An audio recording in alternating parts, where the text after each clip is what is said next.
you understand the importance of giving thanks to our God? Hello kapatid, kumusta? Gusto niyo ba ulit makarinig ng Word of God today? In 1 Thessalonians chapter 5 verse 18, sabi dito, "In everything give thanks, for this is the will of God in Christ Jesus concerning you."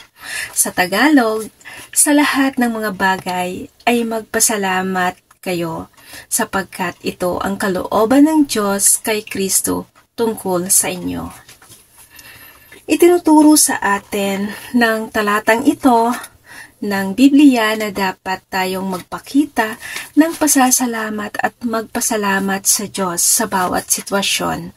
Mabuti man or masama ito, dapat nating pahalagahan ang mga pagpapalang natatanggap natin at matuto rin sa mga hamon na ating kinakaharap.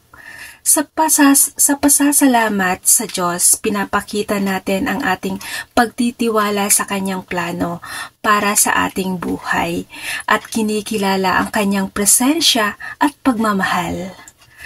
So this verse remind us to always count our blessing and have a grateful heart.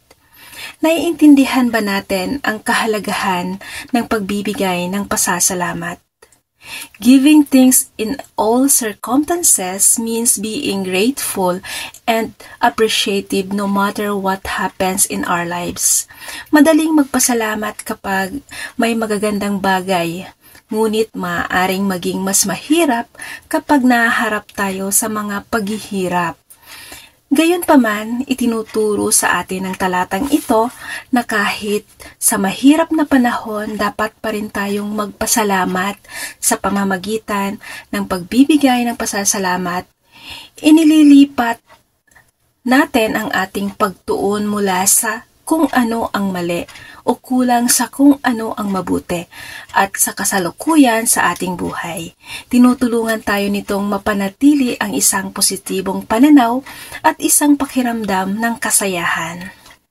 Tinutulungan din tayo nitong matandaan na kasama natin ang Diyos sa bawat sitwasyon at may layunin siya sa pagpayag na mangyari ang ilang bagay.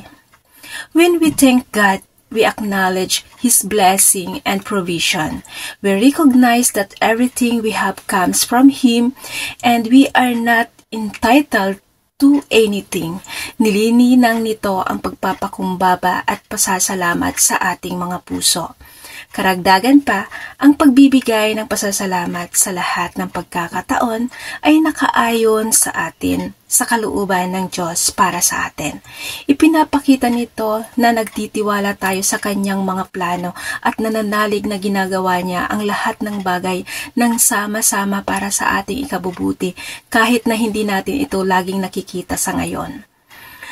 So this verse encourages us to develop a habit of gratitude, knowing that it brings us closer to God and help us experience joy, peace, and contentment in our lives. It reminds us that there is always something to be thankful for, no matter the circumstances. God bless you, kapatid.